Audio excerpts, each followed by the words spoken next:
Dales una hoja, por favor.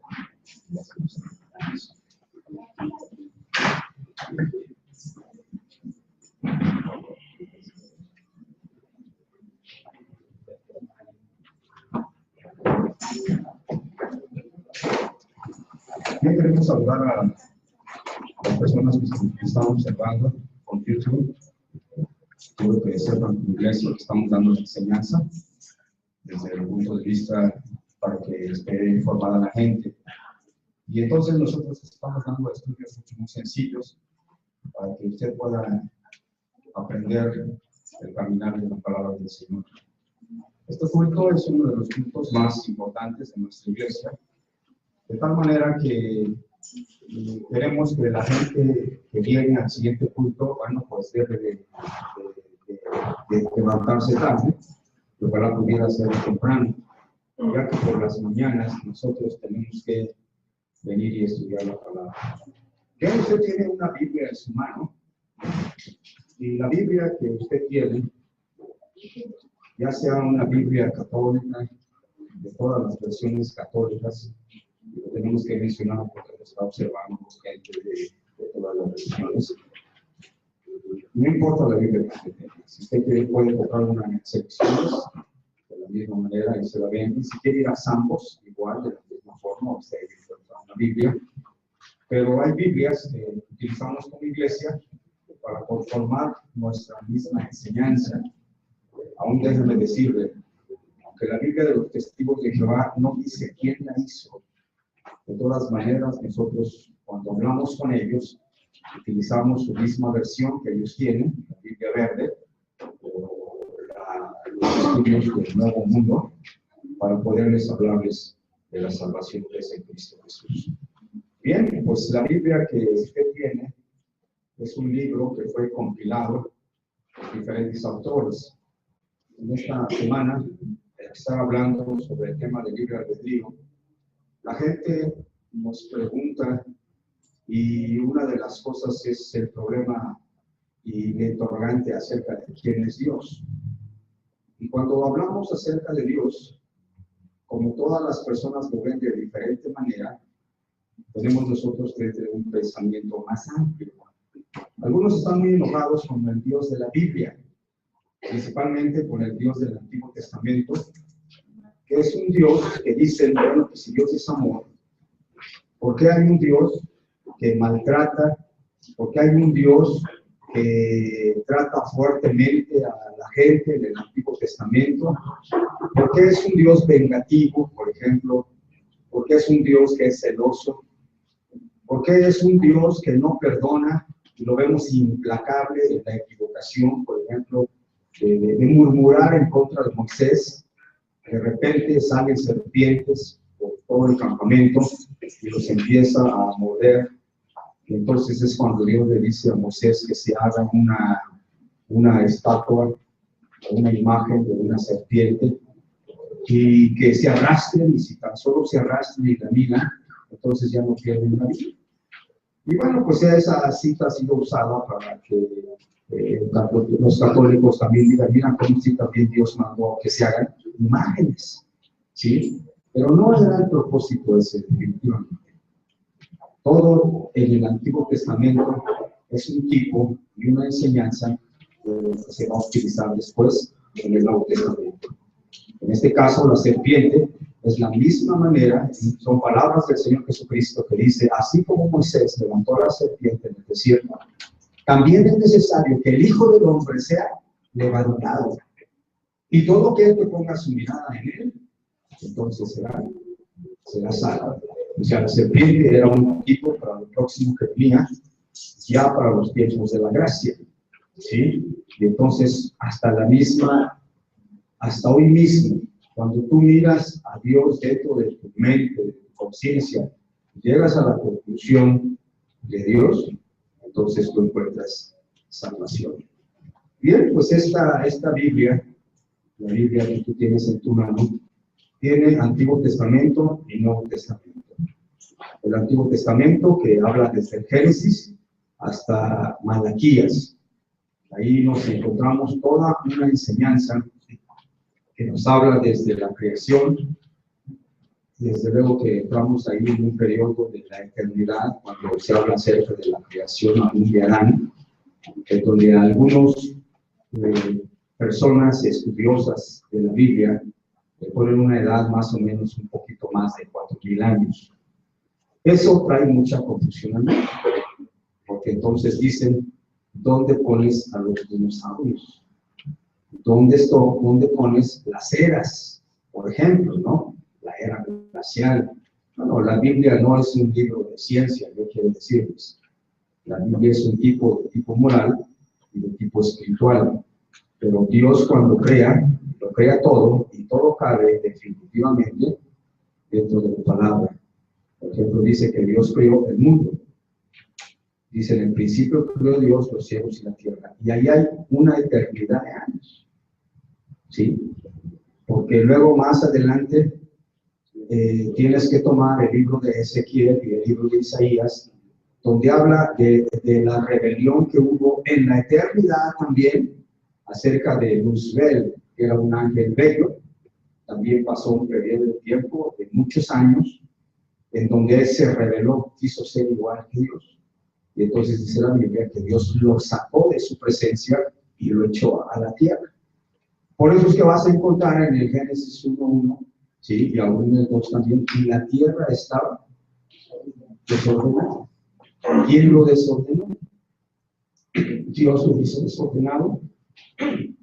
Y no, definitivamente no, Dios lo hizo bien. Así que al momento de que el diablo fue echado a la tierra, bueno, se encargó de desordenar. Todo eso entra ahí en el Génesis, capítulo 1, versículo 1. Más adelante, bueno, pues ya viene la ordenación, pues, de todo lo que, el caos que había, y ahí es donde entran los dinosaurios, donde entran las eras, donde entra todo lo que tú has estudiado en la escuela. Ahí lo pones. Entonces sí hay resultados, porque no podemos cerrar los ojos a los descubrimientos que ha hecho la paleología, por ejemplo, que ha hecho la misma zoología, los mismos descubrimientos de animales que en la actualidad no se encuentran, pero que vivieron hace muchos años. ¿Sí? Para el mundo, millones de años. Para la cuestión de la Biblia, entra en cuestiones de la eternidad. Y ya para cuando empieza la palabra, bueno, pues entonces ya nos vamos acercando más a nuestros tiempos, ¿no? El Antiguo Testamento tiene que ver con los periodos de los patriarcas, tiene que ver con el diluvio, tiene que ver con los jueces. Usted toma la Biblia y empieza a ver exactamente cómo está escrita ahora la Biblia. No está desde una manera cronológica, ¿sí? Porque se cree que el primer libro que fue escrito del Antiguo Testamento fue el libro de Job, ¿sí? Y el libro de Job, bueno, pues está hasta antes de los años, ¿sí? Pero es que así, bueno, los que se encargaron de compilar la Biblia, más o menos se fueron llevando desde el Génesis, ¿no? Después el Éxodo, la salida del pueblo de Israel, Levítico, cuestiones de la ley para el pueblo de Dios, Números, bueno, los censos y todo lo que la Biblia dice, y el Deuteronomio, la repetición de la ley. Ya cuando eso sucede, ya Dios les está hablando acerca de la conquista de la tierra prometida. Y la tierra prometida, bueno, pues ya es donde Moisés debería de haber llevado al pueblo a la tierra. Pero si tú lees al final del Deuteronomio, dice la palabra que Moisés no entró a la tierra prometida por su mal carácter. Así que si tú tienes mal carácter, te puedes perder entrar a las buenas bendiciones de Dios. Porque Moisés es un hombre prominente para el pueblo judío. Entonces Dios se encarga por esa situación de que lo lleva hasta el monte Pisga y le dice, mira, todo esto es la tierra prometida. Quiero que tú lo veas, pero tú no vas a entrar por esto y esto y esto. Dice, ya después se levanta Josué. Cuando usted lee el libro de Josué, que entra dentro de los libros históricos, ahí le dice Dios a Josué, así como yo fui con Moisés, estaré contigo. Levántate y esfuérzate, porque tú entrarás y llevarás a toda esta gente, más de 1 millón de gentes, a estaban detrás de Josué. Dice, y entonces tú les darás la tierra por posesión. Así que entramos en el periodo de los jueces. Dios levantó hombres, mujeres también, para que vean que Dios no desprecia a la mujer. Hay una mujer que es juez, que se llama Débora, que es sobre una mujer que está enojada porque está llegando el enemigo, saquea definitivamente al pueblo de Israel, y ella va a la guerra, pero no va sola, ¿sí? Va juntamente con Barak, dice la Biblia, ¿no? Así que viene el libro de los jueces. Y más adelante, bueno, nos encontramos la demás historia, ¿sí? Quiero decirles que es muy importante que usted se aprenda los libros de la Biblia. Tiene que memorizarlos como se memorizó las tablas de multiplicar. Para que usted, cuando le digan dónde encontrar, por ejemplo, Nahum, debe de saber que Nahum está después de Miqueas y antes de Habacuc, por ejemplo. Entonces, si usted no sabe los libros, va a andar buscando. Yo creo que la gente busca el índice y anda buscando Mateo en el Antiguo Testamento, ¿no? Porque no conoce dónde están los libros. Entonces, como la Biblia es la norma para nosotros como iglesia, norma de fe, la Biblia es palabra de Dios. No es cualquier libro, aunque fue escrito por hombres sencillos de diferentes culturas. No todos eran letrados. Algunos escribieron por cuanto Dios les dijo que escribieran. Ahora, también hay otros libros que no los tenemos. Por ejemplo, el libro de las guerras de los reyes. Es un libro que no lo tenemos. Tenemos primero y segundo de Reyes, primero y segundo de Crónicas, ¿sí? Primero y segundo de Samuel. Pero eso, el libro de Jasher también lo menciona. Es un libro que no se ha descubierto, que no se ha encontrado, pero sería interesante que lo leyéramos. Y así la Biblia va avanzando, ¿sí? Después de Deuteronomio siguen los libros históricos, Josué, Jueces, Ruth, primero y segundo de Samuel, primero y segundo de Reyes, primero y segundo de Crónicas, y hasta Esdras, Nehemías y Esther. Libros que tienen que ver con la historia del pueblo de Israel. Así que ahí nos encontramos más adelante. Nos vamos a encontrar después a los profetas y a los restauradores, por ejemplo, ¿no? Pero antes de los restauradores entran los profetas. Por eso les digo, la Biblia que tenemos está así, no la llevamos cronológicamente, está desordenada.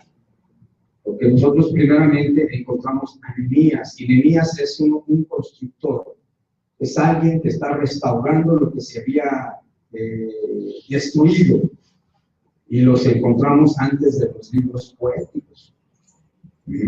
Entonces, esta Biblia, para que tú puedas entenderla bien, pues la tienes que leer como un todo. Y para eso yo te animaría que abras tu Biblia y que la leas desde el principio hasta Malaquías y tengas así un panorama amplio del Antiguo Testamento.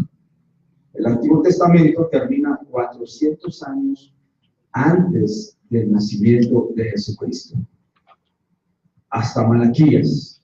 Esa parte del Antiguo Testamento, que es la más grande, ¿sí? 39 libros, que usa el pueblo de Israel, el pueblo judío. Ellos de ahí sacan completamente su enseñanza. El Nuevo Testamento para ellos no es importante, por cuanto ellos no aceptan al Señor Jesucristo. Los que creen en Él lo creen como un maestro solamente. Ellos dicen que pues sí era un profeta, algunos más piensan que fue un mago. Así que tenemos de la Biblia el Antiguo Testamento, toda esta parte. 3/4 partes de la Biblia es el Antiguo Testamento. Ahí tú vas a encontrarte que se habla del Jesús que iba a venir. Todo el Antiguo Testamento es una preparación de lo próximo que venía.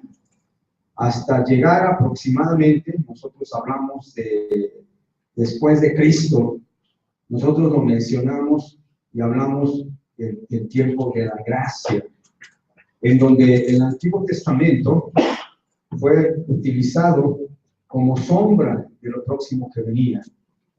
Y ahí que cuando el Señor Jesús nace, se da por cumplimiento las profecías. Ahorita yo quiero enfatizar acerca de la Biblia así en general, solamente para que tú puedas entender lo que es tu Biblia. ¿Sí?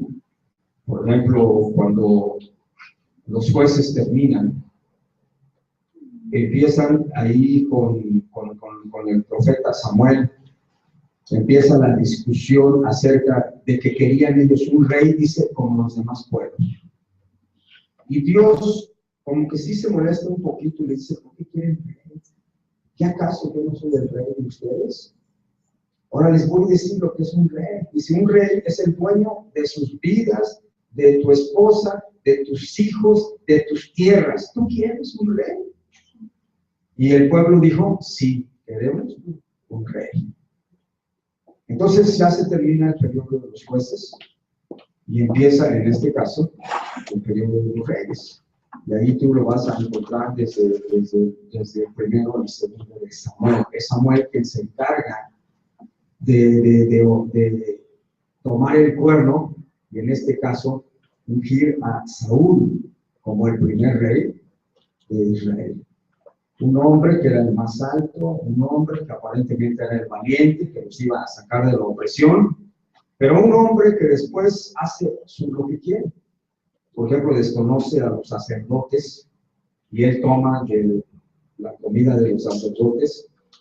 Él empieza a hacer los sacrificios que hacían los sacerdotes y Dios le dice, no tengas por qué haber hecho eso. Y la otra cosa, Dios lo desecha.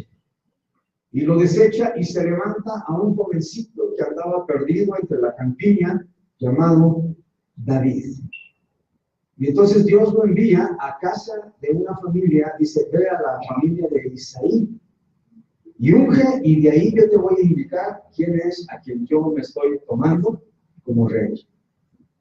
Y entonces va Samuel a la casa de Isaí, llama a todos sus hijos que estaban en el ejército, eran militares, y entonces el Espíritu de Dios no le indica a Samuel que alguno de ellos es. Y le dice a Isaí, ¿hay alguno más? Y casi despectivamente dice, sí, el más pequeño, el que no tiene oficio, es el que anda cuidando las ovejas de la familia. Y le dice Samuel, no nos vamos a sentar a comer hasta que yo no vea a ese muchacho. Así que vaya y traiga. Y entonces tienen que ir a traerle.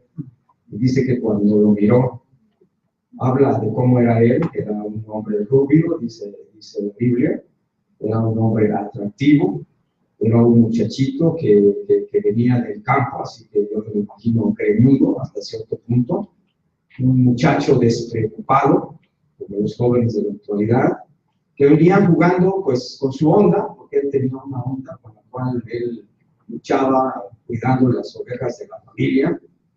Ahí él tenía un entrenamiento que ni siquiera sabía quizás su familia. Como los pastores se iban a las campiñas por mucho tiempo, ahí él tenía que cuidar que los lobos no les llevaran por la noche las ovejas. Por eso es que él desarrolla su habilidad de la onda, el poder golpear. Dice que a veces salía un oso y él luchaba cuerpo a cuerpo con el oso y lo vencía. Dice, de repente salen los leoncillos de la misma manera. O sea, él no era un guerrero, pero era hábil para cuidar las ovejas. A la misma vez, ese muchachito tiene ciertas cualidades y ciertos dones con las cuales todos nacemos.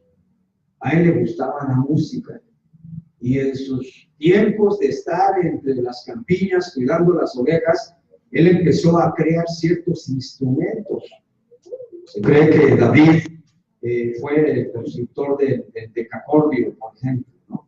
Era un tipo de guitarra con cuerdas, y seguramente que eran cuerdas de los mismos animales que él ahí cazaba.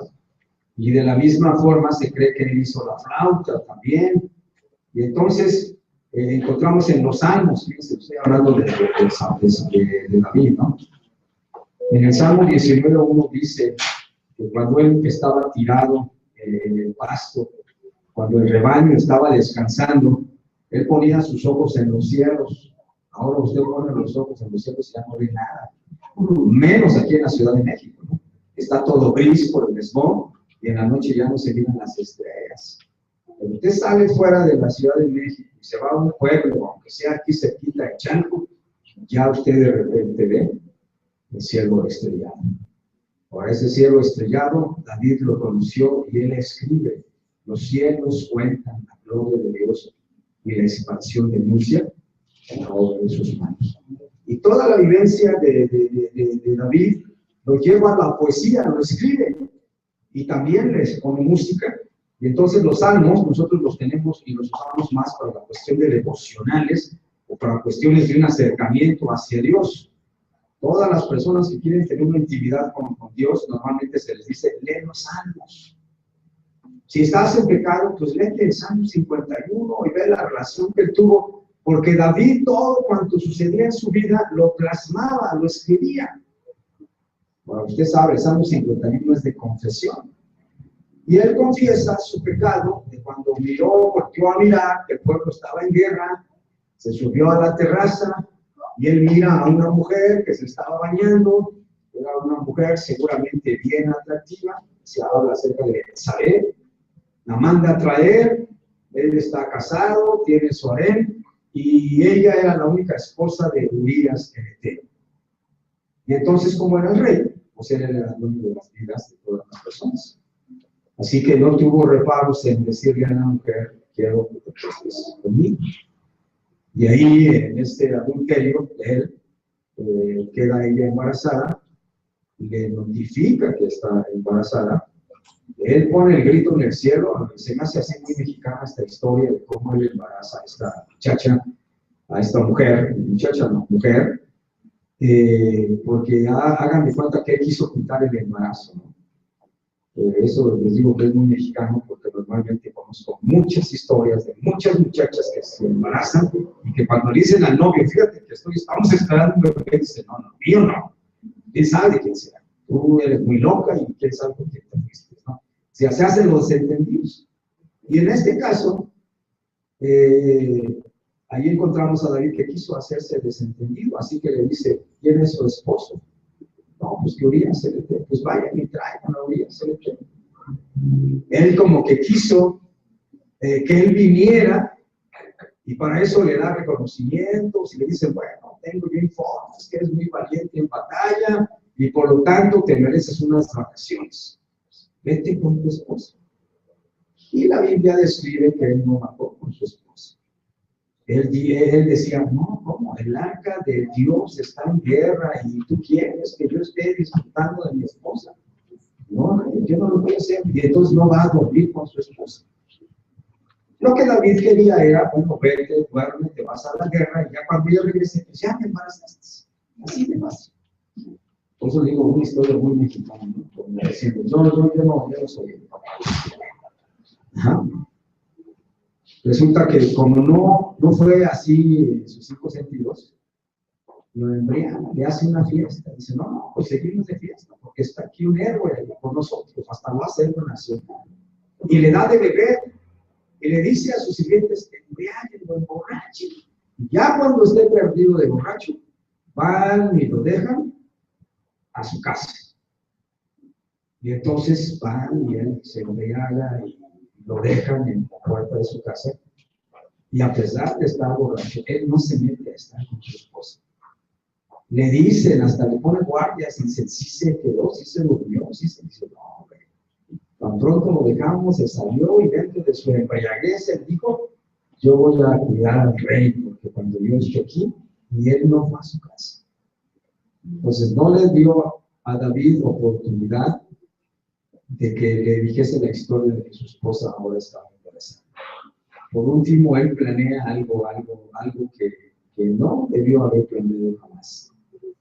Lo manda a la guerra, lo manda a matar, le dice a sus generales: pónganlo donde está lo más fuerte de la batalla, y ahí déjenlo. Y lo matan. Ese solamente estaba en la mente de David. Ya cuando lo maten, vienen y le dan el informe de qué pasó. Es más, me traen su cuerpo para darle honores y decirle a su esposa que murió en batalla. Y eso pasa. De ese pecado, David escribe el Salmo 51. Ten piedad de mí, oh Dios, conforme a tus piedades. Y es precioso, a mí me gusta leerlo cuando estamos dando la Santa Cena. Te acerca, o a quien no ha cometido pecado, ¿no? Entonces, muchas veces como que no nos salen palabras, ¿no? Como que nos da vergüenza decirle a Dios que nosotros hemos pecado. Bueno, y les animamos nosotros como pastores a la iglesia, lee Salmo 51 y acércate al Señor. Y entonces nos acerca, lo leemos cuando tomamos la Santa Cena, y la verdad que es interesante. Yo estaba en un retiro de los que se hacen allí en Cuarto y Quinto Paso, y estábamos hablando con un hombre que iba ahí de la colonia de Tepito, donde se habla acerca de sus debilidades humanas, donde se está confesando el pecado, en donde hay que llevarlo en cárcel, que él sienta todo el dolor dentro de sí mismo por su pecado. Y ese hombre había sido malo en extremo. Sí, él había matado gente. Entonces, cuando nos platicaba su historia, lo vimos muy duro, muy reacio. Entonces, los que estaban conmigo, trabajando con él, dijeron, pastor, pues ahí se lo dejamos, nosotros vamos a ir a orar a la oficina, a ver qué Dios hace con él. Y como lo vimos tan duro por todo lo que hacía, entonces yo no hice más otra cosa más que leerle el Salmo 51. Abro mi Biblia y empiezo a leer ahí a las 3 de la mañana, le empiezo a leer el Salmo 51 y le dije, escucha por favor lo que te voy a leer. Y lo leí con énfasis. Así como le digo, mira, este fue un hombre malo y pecador, y yo empecé. Y de repente el hombre empezó a sollozar y empezó a decir, es que esa es mi vida, y eso es lo que yo le quería decir a Dios, pero no tengo palabras, porque yo soy muy malo, yo pienso que debe estar cerca de mí, que ni me escucha, que no me quiere. Y ahí estaba el hombre, yo le dije, ya cuando llegaron los compañeros, dijeron, pues, ¿qué pasó? Pues Dios, que lo hizo. O sea, Dios quebranta, y eso en este caso a través de los años. Bien, pues ese es eso que las experiencias de David les ponía poesía y después les ponía música, los años. Eso habla de que tú también, cuando pasen sucesos en tu vida, las escribas. Yo tengo por costumbre todos los días en la noche, yo no me duermo si no escribo lo del día. ¿Sí? Yo sí tengo un diario, ahí pongo mis gastos, pongo cómo obtuve dinero, etcétera, los sucesos, lo que pasó, quién se peleó, quién dijo, quién esto, hasta pongo quién no vino al punto, etcétera. Todo eso lo pongo. Tú me preguntas de qué año y desde que estoy aquí, yo te puedo decir, voy hasta allá y lo veo. Bueno, pues eso es exactamente lo que se hacía, ¿no? Eso es muy interesante que lo hicieras tú en tu vida, porque verías los alcances, verías hasta dónde vas, cómo llegas y luego evalúas. Te das cuenta dónde la has regado y puedes enmendar, o qué es lo que faltó, qué se ha relegado y lo logras hacer, etc. Muchas cosas. Y así está ahí toda la historia de nuestra iglesia, ¿no? Bueno, pero eso es algo muy personal. La Biblia, exactamente, es la historia del pueblo de Israel. Así que ahí se van los reyes, después vienen problemas con el rey David, como consecuencias de este pecado. Él pensó que ya se había olvidado el asunto, ya habían enterrado a Urías Eteo, ya le habían dado los honores como héroe, murió en batalla, lo levantaron. Entonces sale lo amoroso del rey David. Dice, pues pobre viuda, porque está ahí abandonada, se me hace que la voy a recoger yo y la voy a traer. Y se la lleva al mismo palacio. Y nace su hijo, pero Dios no le permite que ese hijo tenga vida. Porque iba a ser señalado y marcado el muchachito. El pueblo judío es muy así, muy duro. ¿Sí? Entonces muere. ¿Sí? Ahí se ve el dolor de David, porque él pedía por su sanidad, pero Dios no quiso que naciera, ¿no? No nació. ¿Sí? Y entonces viene a ser parte de sus esposas que él tenía, ¿no? Dios lo escucha el Salmo 51. Esto nos habla de que Dios es un Dios perdonador, que no importa el tamaño del pecado que tú hayas hecho, cuando tú reconoces tu falta y te arrepientes y te humillas, el Señor te escucha. Pero como consecuencia, le dice el profeta Natán, ¿sí? Llega un día Natán y basta, le dicen a él, el profeta está ahí afuera de la puerta. Y David sabía que el profeta se aparecía cuando traía palabra de Dios. Y él se asusta, se pone nervioso y dice, ¿qué quedará? Y el profeta no le dice directamente el problema que trae con él. Le empieza a contar una historia y dice, fíjate que había un hombre que le llegaron visitas y él tenía que hacer una barbacoa. Y ese hombre era muy rico, tenía muchas ovejas, pero no quiso tomar una de sus ovejas, sino fue y tomó una del vecino de enfrente, que nada más tenía una, y la mató y se la comió. Y entonces David respira profundamente y seguramente dijo, yo pensé que era algo relacionado conmigo, pero me está hablando de un campesino que abusó de una oveja por unos amigos que llegaron. Y entonces David le dice como rey, ese hombre es digno de muerte, hay que matarlo. Y el profeta le dice, bueno, pues es cierto, porque tú teniendo tantas mujeres, fuiste por la única que tenía, un día seteo, y por lo tanto te va a pasar esto, y esto, y esto, y esto, y esto. Y le habla de una división que venía en el reino. ¿Sí? De ahí nace Salomón, de Betsabé. El hombre más sabio de la historia nace de esta mujer. O sea, Dios lo perdonó de veras.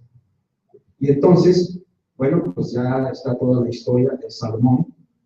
Al final dice la Biblia que en un principio él empezó bien, era un hombre que era admirado por todos, venían reyes de todas partes a verlo, entre ellos llega la reina de Seba, dice la Biblia, esta es la historia, venía desde Etiopía, venía desde más allá del sur de África, de Egipto, está en el continente africano, Israel está en la parte central. Entonces esta mujer dice, me han contado tanto de ti, pero de todo lo que me dijeron, ni siquiera la mitad me dijeron. O sea, tú eres grande, tu reino, y de verdad que Dios es grande y misericordioso por ti. Es una historia bonita, así que está allí en el libro. Más adelante, en el 721, se dividen los reinos. ¿Sí? Después de Salomón con sus hijos, empieza las tribus de Israel y las tribus de Judá. Primeramente es llevado uno a Babilonia, después es llevado el otro. Y es toda la historia que tenemos de los profetas, de Esdras y Nehemías. O sea, la historia no es muy grande, pero sí pasan muchas cosas. Le estoy hablando de lo que pues, esa es toda la Biblia. ¿Sí? Hasta el tiempo de la profecía de que iba a nacer un niño, de una virgen, que el Espíritu Santo iba a venir ahí con el profeta Joel. O sea, todos hablan, y hay 400 años de silencio en el Antiguo Testamento al Nuevo Testamento, donde no se escribe nada. Ahí se cree lo que se escriben los libros deuterocanónicos, o sea, los 8 libros de las adiciones que tiene la Biblia católica. Yo les animaría a que leyeran también esos libros, Tobías, Baruch, Primera y Segunda, los Macabeos, Eclesiástico, etcétera. ¿Sí? Ahí sacan ellos mucha de la enseñanza de la iglesia. ¿Sí? Los judíos no lo aceptan, por lo tanto la iglesia evangélica no los acepta tampoco. Solamente los tiene insertados la iglesia católica. 8 libros más y 2 adiciones, que una en Daniel, que también se encuentra en esas historias, ¿no? Ya después de ese periodo viene el Nuevo Testamento. Nosotros estamos en el 2016. O sea que este Nuevo Testamento tiene la historia, tiene hasta el año 1 al 100, nada más del 1 al 100 de nuestra era. Así que cuando nosotros leemos la Biblia, fíjense bien, nosotros leemos la Biblia, es un libro que casi tiene 2000 años. Más de 2000 años. ¿Sí? Y entonces el problema está en que vemos la Biblia y la queremos traducir a la mexicana, cuando definitivamente tenemos que conocer los usos y costumbres del pueblo judío. Por eso es que en la mañana nosotros debemos de tener una buena enseñanza para poder entender lo que nosotros leemos. Por eso va a haber historias de las cuales tú no vas a entender. ¿Por qué? Porque están aquí las costumbres de tipo judío. Por ejemplo, la Biblia habla algo de hacer 15 años a las muchachas. No. Pero tampoco nos habla de una fiesta judía a los 13 años. Para eso hay que saber las costumbres, por ejemplo, porque si hay una fiesta que se le hace a las niñas judías, pero es a los 13 años, no a los 15 años, a los 13 años. ¿Por qué? Porque a los 13 años una muchachita ya se puede casar. Fíjate bien. En la ciudad, no, aquí pasan 40 años y siguen solteras, no hay problema. Ajá. Algunas dicen, ya, ¿para qué? Pero si tú te vas al pueblo, hay niñas que a los 10 años ya están casadas y a los 11 años ya están embarazadas, ya están cargando y uno piensa que es su hermanito, pero es en los pueblos. Ajá. Donde cambian las costumbres. Así que la Biblia no dice, por ejemplo, cuántos años tenía la Virgen María, pero aproximadamente la Virgen María tenía como 15 años. Escuché esto. Y José ya era un hombre de 50. Ajá. Ya era un hombre maduro. Por eso se menciona a José hasta cuando Jesús tiene 12 años. Cuando se pierde en el templo y le dice su mamá, tu padre y yo te andamos angustiados y buscándote, ¿dónde está? Y lo regañamos. ¿Sí? Pero él estaba platicando con los doctores de la ley. Y habían ido esto es algo que sí deberíamos de hacer nosotros, a quien se le hacía fiesta, y se le hace fiesta importante a los niños, a los varones. Y es a la edad de los 12 años. Y se conoce como Bar Mitzvah. A esa edad, un niño judío viene a ser adulto ya. Ya viene a ser, ya puede leer la Torah en la sinagoga. Ya puede él tener autoridad a los 12 años. En México es hasta los 18 años. Ven que las leyes entran en problema porque un muchachito a esa edad ya puede embarazar a una niña. Tiene que ver con eso, definitivamente. Entonces, ni hacemos todo lo que está en la Biblia y hacemos muchas de las costumbres de nosotros, ¿no? ¿Sí? Tú, por ejemplo, vas a encontrarte aquí en la Biblia, hay un problema muy fuerte, por ejemplo, ¿no? Los pantalones de mujer. Hay iglesias donde si tú vas con pantalones no te dejan entrar, porque usan el texto que dice que la mujer no usará ropa de hombres. Pero ¿quién dice que los pantalones son hombres? ¿Por qué? ¿Quién? Las mujeres en China son las que usan pantalones, principalmente las campesinas. Y si se van a Suiza, los que usan faldas son los hombres. Ajá. Ese es el vestido principal. Ahora, Jesús no usaba pantalones, quiero que sepan. Para los que son muy cristianotes, Jesús usaba una túnica. Un vestido largo en la actualidad, que sería un vestido de noche. Ajá. De tal forma que, bueno, pues nosotros vemos algo así como una sotana de los sacerdotes. Pues. Así tendrían que venir los hombres. Pero como no somos judíos, pues no vamos a tomar esas costumbres. Bueno, ya ni los judíos no toman. Hay algunas denominaciones en las cuales el pastor se pone una toga, ¿sí? Para poder predicar. O sea, trae el traje, la corbata y todo, pero le ponen una toga. Eso solamente lo tienen los coros de ciertas denominaciones, como la iglesia presbiteriana, por ejemplo, o la iglesia metodista. Y cuando hablan del coro, es gente que viene con sotana, o sea, como cuando está tu graduación. Así se vestía en los tiempos antiguos. Para nosotros tiene que ver con nuestra cultura. Los cultos en la sinagoga no eran el domingo, eran el sábado. Si ustedes me preguntan honestamente cuándo deberían ser nuestros cultos, si fuéramos muy bíblicos, estaríamos reuniéndonos los sábados. Pero pues la costumbre, la tradición, bueno, y también el que se dice que el Señor Jesús resucitó el primer día de la semana. Y el primer día de la semana es el domingo. ¿Sí? Y entonces aquí se trabaja desde el lunes hasta el sábado. Y el séptimo día descansamos. Sí, el domingo es el séptimo día nuestro, pero el séptimo día de la Biblia es el Shabbat, es el sábado. Y el sábado empieza el viernes a las 6 de la tarde. O sea, también los sabáticos no están tan ordenadamente. ¿Sí?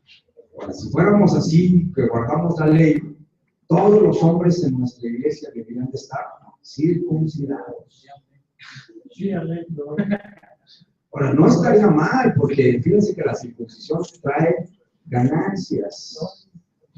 No habría cáncer intrauterino, escuchen bien. Porque el no hacer la circuncisión habla acerca de que ahí guardas todos los gérmenes y puedes infectar a una esposa. Sí. Ayer me platicaba un pastor que resultó con una infección y luego va su esposa y resulta que está infectada. Y pues, ¿con qué te metiste? Fue lo primero que pasó. Ajá. Pero son cuestiones normales, naturales. ¿Sí? No necesitas meterte con alguien como para tener una infección. A veces por la ropa íntima que utilizas hay una infección. Ajá. Pero iban al divorcio casi. Y es un pastor el que estoy hablando. De repente salió con una infección. Ajá. Y fue un caos en su casa.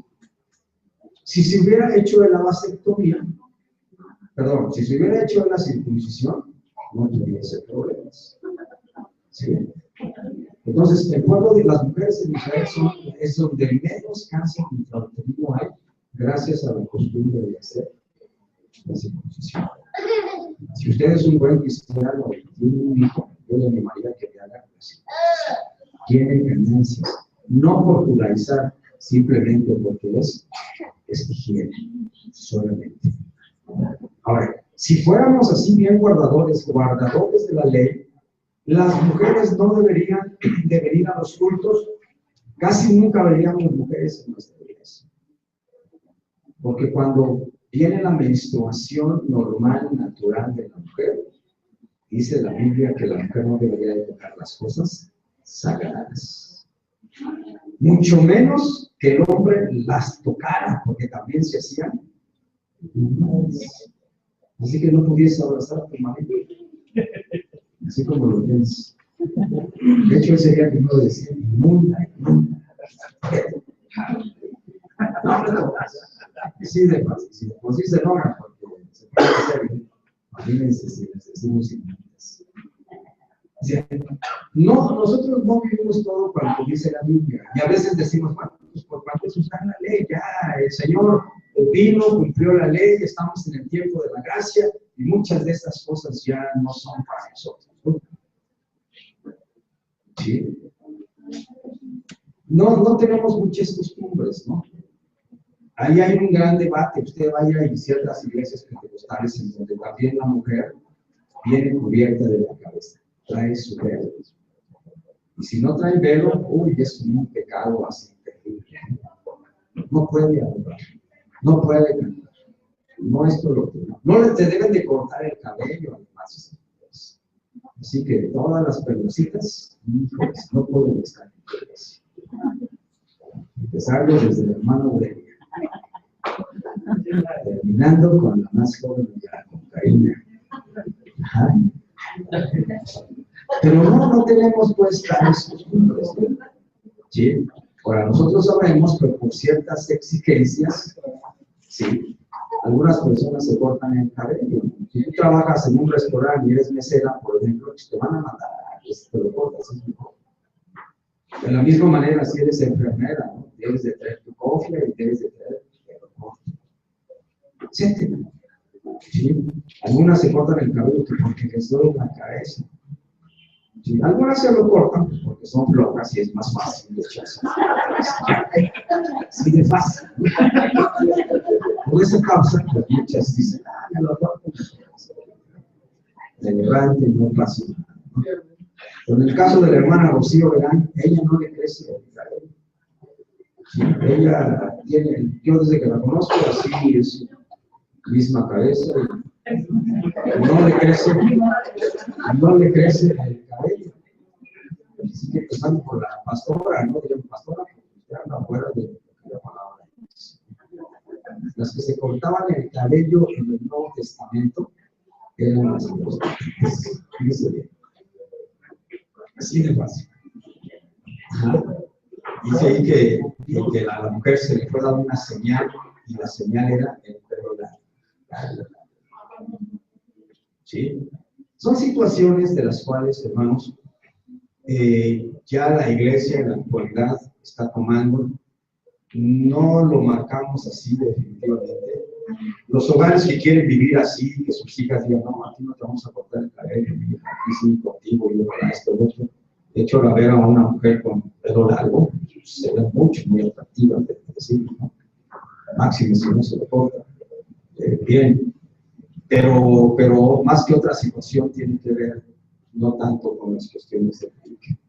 Bueno, pues en la iglesia neotestamentaria, que seríamos nosotros, del tiempo de la gracia, estamos tomando desde Mateo, que tiene que ver con toda la historia, Mateo, Marcos, Lucas, Juan, 4 evangelios. Después viene un libro histórico, Hechos, que es hasta el año 60, 70 que se escribe. Y el último libro, ahí empiezan los viajes de Pablo, y todo lo que hay de las cartas paulinas y las cartas universales tienen que ver con los viajes misioneros hasta el año 100 de nuestra era, entrando con Apocalipsis. Y de ahí en adelante la Biblia, hermanos, solamente lo manejamos como palabra de Dios. Y estando, iba yo a utilizar unos dibujos aquí, pero me dijeron que me subía por la camarita que les observaba. Sí, entonces no puedo escribir, vamos a tener que subir después de que salga.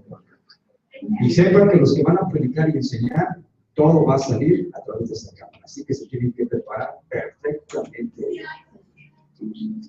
Entonces, la Biblia es el libro, hermanos, que todo base de doctrina o toda enseñanza y todo cuanto hagamos aquí debe de estar apegado en la palabra. Que ahorita hay mucha enseñanza y mucho evangelio que no está conforme a la palabra. De hecho, se están levantando ahora apóstoles que de repente traen cada revelación que no tiene un apoyo bíblico. ¿Sí? No hace mucho tiempo hubo uno, yo estaba en una ciudad en Guatemala, y hubo alguien que dijo, Dios me reveló que el hombre puede tener su esposa y 7 concubinas más. Amén. ¿Sí? Y así hubo muchos que dijeron como tú ahorita. Esa es doctrina de demonios. Porque hubo pastores que dijeron, no, pues yo ya tengo que 7. Y dijimos, ¿cómo? No es posible. Una revelación de parte así. Pero si no tiene sustento bíblico, ahí le buscaron un versículo bíblico y lo encontraron. Isaías 4:1. Isaías 4:1 dice, hermanos, dice, y en aquel tiempo echarán mano de una mujer y de un hombre 7 mujeres. Y ellas dirán, viviremos contigo, danos tu nombre y nosotros trabajaremos para ti. Así que ese hombre dijo, aquí está Dios. Que yo sepa, no pasó. El hombre se cayó en desgracia, ya no fue pastor, ni nada por el estilo, pero así de repente salen cosas. Entonces, para ahora en la actualidad, donde van a muchos eventos, donde hay un evento de música, donde hay un buen predicador y donde quiera que vayan, vean la doctrina del lugar a donde nos vamos a meter. No sea que nos encontremos por ahí, hermanos, ciertas enseñanzas que de repente queremos traer a nuestra iglesia, porque se ven innovadoras, porque se ven bien, porque se ven atractivas, etc. ¿Sí? Ahorita es el tiempo de la apostasía de la iglesia. Así que el libro de Apocalipsis se está viviendo y el libro de Daniel se está desmenuzando. ¿Sí? Se están cumpliendo ahorita San Mateo 24 y todos los capítulos que hablan en los evangelios, hablando acerca de la segunda venida, que dicen que habrá guerras, rumores de guerras, habrá pestes, se levantará nación contra nación, los hijos en contra de los padres, etc. Todo eso, dice, es principio de dolores. Y como nunca jamás se está escuchando ya un clamor y se está oyendo decir, ya Cristo viene, señales hay. ¿Sí? Entonces, cada vez que miramos cómo está el clima, por ejemplo, cada vez que miramos los granizos que están cayendo, en donde la Biblia habla de que caerán granizos como si fueran pelotas de béisbol, ¿sí? Donde habla acerca del clima de la misma manera, dice, y el sol quemará a sus moradores, a los que llamamos del frío, del calor, ¿qué? O sea, todo ese es tiempo. De hecho, yo en estos días estaba hablando para nuestra iglesia, que ya dentro de poquito, conforme vayamos poniendo puertas y todo esté bien, vamos a tener que meter un aire acondicionado, del cual usted esté bien cómodo cuando venga, no suframos los calores que están próximos a venir. Y de la misma manera, podemos estar calientitos, porque va a haber mucho frío, ¿no? Ahora, ¿está lista la ciudad como para que empiece a caer nieve aquí? ¿Y saben que alrededor ya está cayendo? Ya usted se va al charco y usted ya ve el hielo por ahí. Hay una de accidentes porque la carretera queda con el rocío de la noche, después eso se hace hielo. Y cuando un carro frena, usted va a impactar con el otro. Eso estoy hablando de afuera de la ciudad. ¿Sí? O sea, el clima. Y cada vez, hermanos, ayer oí la noticia que descubrieron en Europa, escúchenme bien, no aquí en el sureste mexicano, que por medio de una transmisión de tipo sexual, el Zika ya llegó a Europa. El Zika. Y pensamos que era parte de la chikungunya. Ajá. Entonces, ahora en la actualidad tenemos que estar pensando y meditando de todo lo que está sucediendo. ¿Qué tenemos que hacer para lo próximo que viene en la cuestión, hermanos, del clima y de la cuestión de los mosquitos y todo lo que están viendo? Tenemos la oración y la Biblia dice que tenemos que cubrir nuestras casas con la sangre de Cristo, o sea, la misma experiencia del libro del Éxodo. Usted tiene que aplicar la sangre de Jesucristo en sus puertas, en sus ventanas, de tal manera que Dios aquí no entra, no traspasa. Cuando venga la peste, va a saltear como saltó en el Éxodo y el pueblo de Dios no va a ser contagiado. Eso va a ser una señal de que somos pueblo de Dios. Que la gente estará sufriendo, hermanos, enfermedades, pero a ti no le pasa nada. Y entonces la gente te va a preguntar, ¿qué es lo que tienes? ¿Qué te proteges? ¿Con qué grupo vas? Dime, etcétera. Te van a preguntar. Y tú dile, sí, conozco uno y es bueno. Nos reunimos todos los domingos a las 9 de la mañana. Ahí estamos. Trátelo. Acepta a Jesucristo en tu corazón, vive conforme a los lineamientos de la palabra y entonces vamos a tener protección. ¿Por qué? Porque creemos en lo que dice el Salmo 91. El Salmo 91 habla de protección, hermanos, que mandará a sus ángeles y nos guardará. Dice que ni siquiera, dice, ni mortandad que en medio del día destruya. Caerán a tu lado 1000 y 10,000, pero a ti no llegará. Entonces, la Biblia, así someramente, como se la he repasado ahorita, ya tiene usted ahorita una semblanza de todo lo que es la Biblia, es para vivir. Empiece a amar la palabra de Dios. Yo conocí a un niño en el cual la mamá no tenía tiempo para alimentarlo, y ella escuchando las exigencias del pastor que tenía que leer la Biblia. Cuando amamantaba al niño es cuando tomaba su Biblia y la empezaba a leer. Entonces el niño fue creciendo y esto sucedió en un pueblo donde los niños son amamantados hasta que tienen 3 años. Entonces el niño creció y nunca le pedía a la mamá de comer. No le decía, dame pecho o dame leche. No, el niño lo que agarraba era la Biblia, se la llevaba a su mamá. Como diciendo, es tiempo de que leas la Biblia porque tú le tienes que dar de comer. Ojalá nuestros hijos crecieran así, que digan, mi mamá, cuando me da de comer, lee la Biblia. ¿Sí? O sea, la Biblia tenemos que apreciarla y amarla. No llegues a tu casa y la pongas ahí, y el domingo andes diciendo, hey, ¿dónde la dejé? Si yo me acuerdo que la dejé, ¿dónde está la Biblia? Que la van buscando como el llavero de las llaves que no conocemos. Porque en toda la semana ya no leímos la Biblia. La Biblia es palabra de Dios. Yo quiero decirles que deben de amarlo. Dice Josué, el libro de aquesta ley nunca se apartará de tu boca. Antes harás lo que en ella está escrito. Meditarás día y noche. Dice, átalas a tu corazón, átalas en tu mente y escríbela en los dinteles, en las columnas de tu casa. Dice, y entonces harás prosperar tu camino. Así que la palabra de Dios es para que lo leas. Yo te animo para que con esta lección de esta mañana tú aprendas. Que Dios les bendiga, hermanos. Quédense con esta enseñanza. En este día saludamos a los amigos que nos están viendo por internet y que Dios les guarde. Amén. Amén.